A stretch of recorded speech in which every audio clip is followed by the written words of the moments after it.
yang dimiliki dari sosok Boots akan sangat-sangat membuat Uranus kesakitan di early game dengan burst damage yang tinggi. Match point di tangan dari tim Onyx. Dan Geek Farm semakin tertinggal jauh dengan kemenangan 3 game yang diamankan oleh Onyx. Tapi ini masih ada kesempatan yang cukup besar untuk Geek Farm. Selama mereka masih bisa menahan 1 game, berarti nafas terakhir masih ada di tangan dari Geek Farm. One last chance, nafas terakhir. Do or die, gak ada lagi kesempatan. So EPL Grand Final, mana tepuk tangannya? Let's go to the land of town. Setidaknya 1 game, Profesor KB. 1 game untuk Geek Farm bisa meriset segalanya dan bahkan reverse sweep masih bisa kita lihat. Dan kali ini Boots bersama dengan Suns yang akan lebih berfokus untuk mendapatkan level 2 terlebih dahulu di area bawah. Sehingga pergerakan rotasinya akan bisa diungguli oleh Onyx di 1 menit yang pertama dan bahkan pressure ke arah Baloyski. Ini pressure yang benar-benar kejam banget di early game. Boots bahkan berjalan sampai ke Little Wonder untuk mendapatkan 3-man move. Dan ini yang dilakukan sama Geek Farm di early game tadi. Di game yang ketiga, sekarang malah Onyx yang melakukannya. Ini early game yang bakal lebih cepat seperti dari Onyx. Apalagi dengan penggunaan dari 4 Quantum Charge yang sangat-sangat bold untuk gerakan Onyx lebih valid lagi ke depannya. Oke, dan sekarang rotasi yang cukup agresif tadi dibawakan sama Onyx dibalaskan. Geek Farm tidak mau kehilangan timing dan juga momentumnya. Mereka nggak mau membiarkan Onyx setidaknya bisa untuk menjalankan trio mid strateginya sehingga Geek Farm akan terpressure dan snowballing effect akan terjadi di sisi dari Onyx, Profesor. Dan ini early game yang cukup pasif tapi tempo di gold lane sekarang lebih agresif dari Geek Farm. Ini yang kita tunggu dari tadi. Bagaimana Baloyski dan juga Marky bekerja sama agar gerakan dari gold lane-nya bisa lebih spesifik. Marky lebih unggul. Itu inti utamanya Cimomo. Ya, dan sekarang masalahnya kita belum melihat memang first blood yang jatuh ke tangan dari kedua belah tim. Cuma memang terlihat Geek Farm dengan adanya potensi Baloyski dengan Rafaela, Holy Healing dan juga Holy Baptism ini bakal jadi kunci untuk tim fight. Tapi Kairi. Oke, Kairi udah tidak punya average world kali ini. Informasi yang sudah didapatkan oleh para pasukan dari Geek Farm. Mereka mencoba untuk melakukan sedikit point damage terhadap seorang Kairi. Tapi ingat ini Key Boy dengan SOW-nya membuat Kairi bakal lebih kuat di depan sana. Sustainability fight akan bakal dimenangkan oleh Onyx.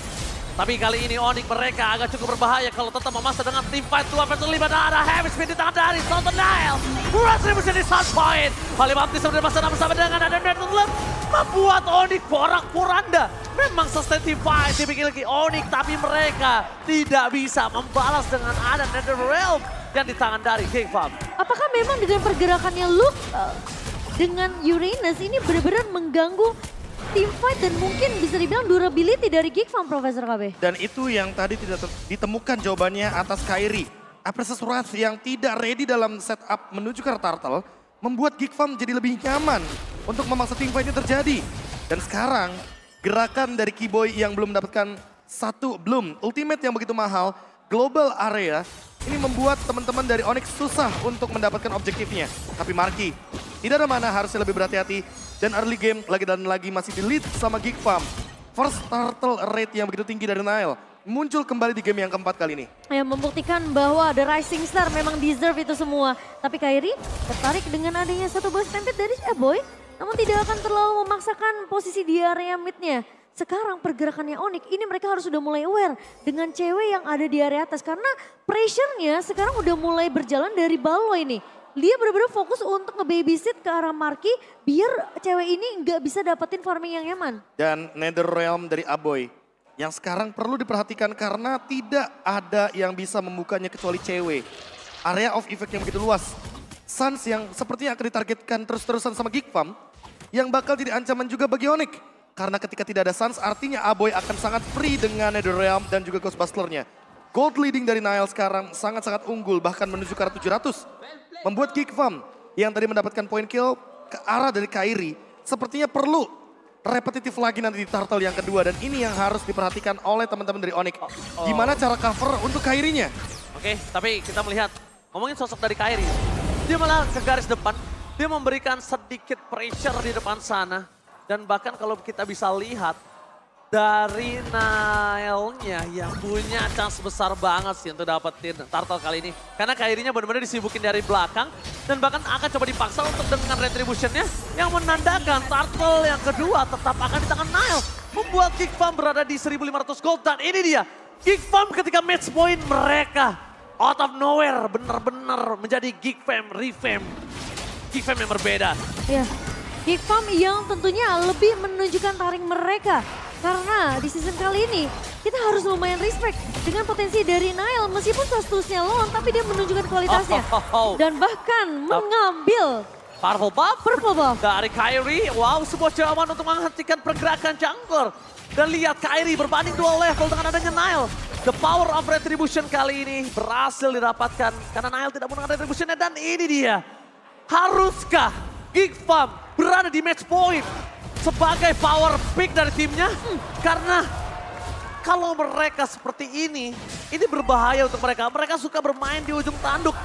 Bagaikan mesin diesel yang terlalu lama untuk menjadi panas sama Mocan. Ya panasnya di benar-benar waktu yang benar-benar krusial banget untuk Geek Farm. Namun Onyx yang kita lihat dengan pressure ke arah Kairi ini sempat dibawakan loh.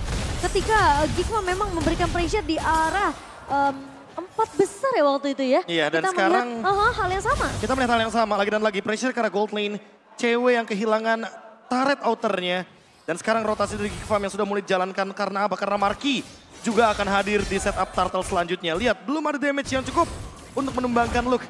Dan semakin lama game berjalan, Luke akan semakin lebih mengerikan dengan blade armornya. Sehingga heavy crossbow dari cewek udah pasti akan memantul kembali damage-nya kepada dirinya sendiri.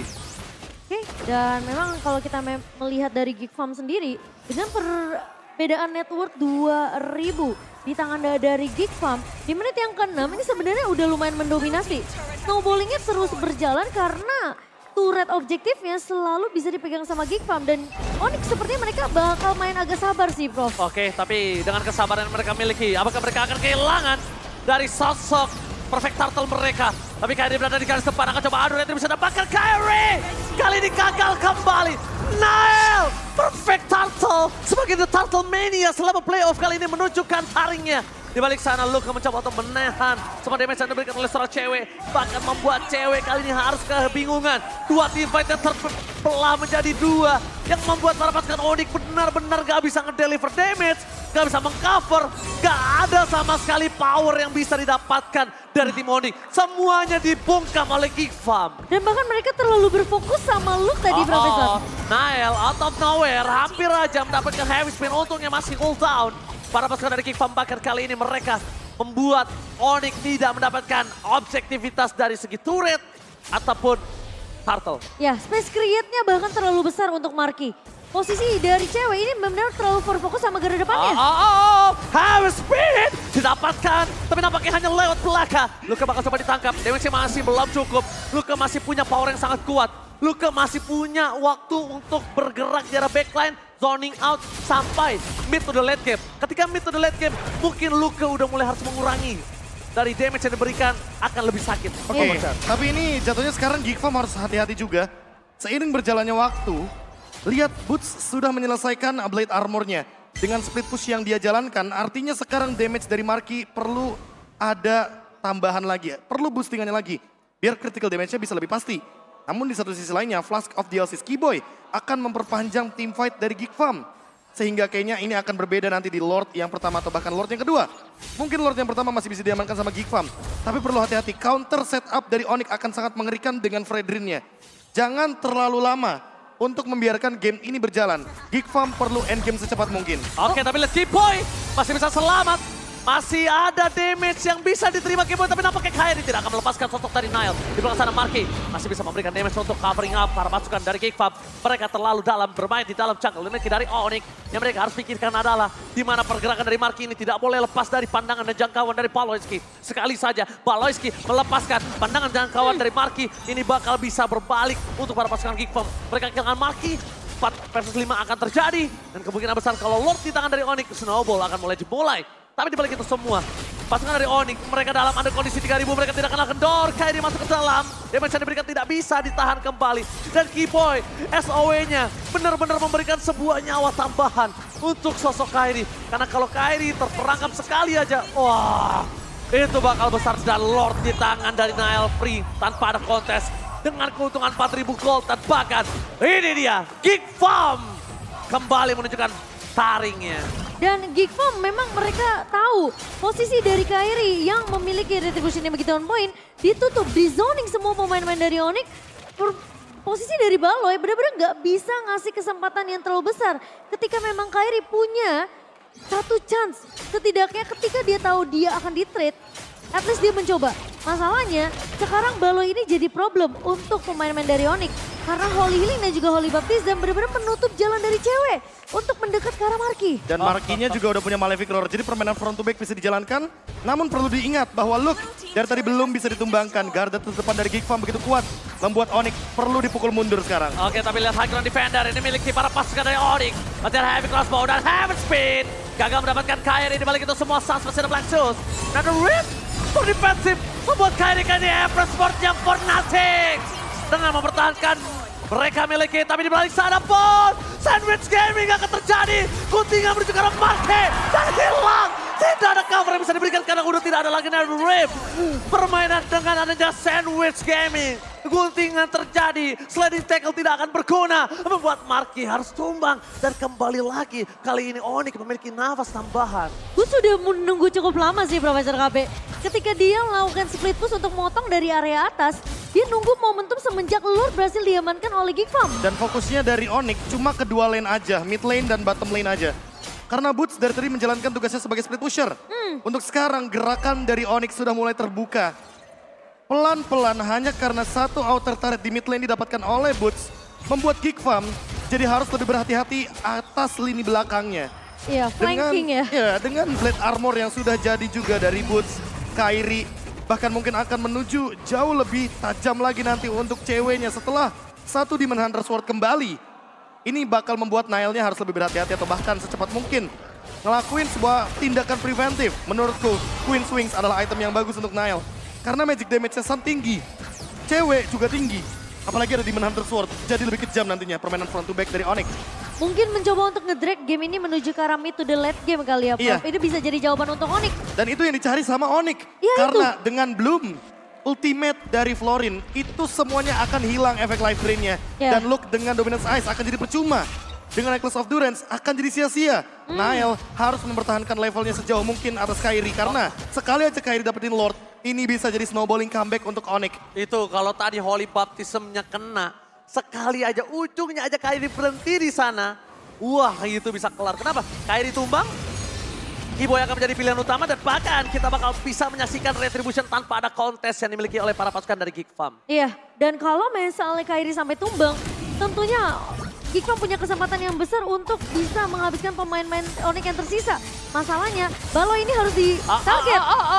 Baloy akan menjadi target Baloy? kah? Karena lihat di depan sana, Sans tidak tertarik. Para pasukan dari Geek Farm, mereka memasang Kairi. Tapi ingat, lihat damage yang diberikan dan diterima Kairi. Dia bisa mengeluarkan press sword-nya. Setengah darah ke arah seorang Nail. Dapatkan retribusinya nggak bisa didapatin Kairi. Geek Farm, mereka memporak-porandakan dengan adanya team fight di arah belakang bus. Dan Marky dapat satu poin ke atas Kiboy. Tapi Marky terperangkap. Membalaskan kembali dengan ada Holy Healing yang dimiliki para pasukan Geek Farm. Dan Kairi di cover dengan sangat baik oleh bus. Tapi dibalik itu semua, para pasukan dari Geek Farm gak ngelepasin sedikit pun pandangan dan jangkauannya. Dan bahkan membuat Kairi harus bertekuk lutut di sana. Tadi aku kira Marky berhasil di-pick off sama Oh Boots my loh, god, Prof. oh my god, ini bencana. Gak ada cewek, gak ada bot, gak ada Kairi. Geek Farm membalikkan keadaan. Ini dia, Geek Farm too strong ketika match point di tangan mereka. Geek Farm reform ternyata masih kuat untuk bertahan di best of 7 kita.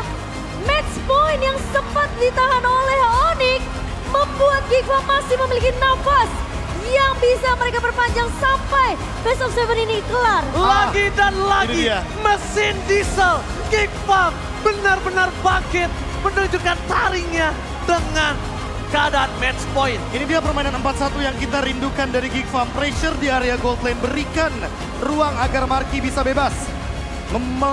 Memberikan dan melakukan dealing damage ke arah dari cewek. Cewek tershutdown sama dengan cewek tumbang. Dan ini dia Geek Farm yang membuat gerakan yang begitu beresiko. Tapi ternyata works. Wah, Pada fase game yang keempat, memperpanjang nafas juga dari Geek Farm.